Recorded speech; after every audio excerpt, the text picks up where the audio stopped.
kagatos ka mga persons deprived of liberty sa Talisay City Jail ang nakatapos ubos sa alternative learning system kaganihang buntag. Si Chana Carion sa report. 112 ka mga person deprived of liberty ang graduate sa secondary level kaganihang buntag.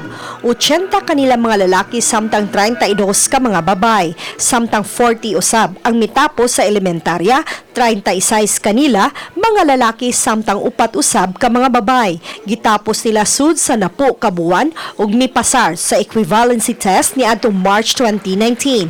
Gitambungan kini sa kadagkuan sa Department of Education, Talisay Division. Nalipay ko because inyong hapon gituman ang inyong mga pangandoy. Bisan pa sa sitwasyon nga naan ninyo karon. Please continue. This is just a beginning of your another successful career sa atong kinabuhi. Ug ang mitap sa ALS equivalency test sa tibuok Talisay anaa sa Talisay City Jail Male Dormitory ang 40 anyos nga si Juvie Padilla. Si Padilla usa ka tuig na nga nabilanggo gumikan sa kalambigitan sa ginadiling drogas apan wa kini makapugong kaniya nga motapos sa pagtuon. Kadsukad ma'am, ginakapandoy ma'am nga makahuman gyud og eskwela kay para na ako'y makakuan sa kong mga anak ba. Maoro gid na ma'am. Na ako'y pagmalaki sa kong mga anak ba.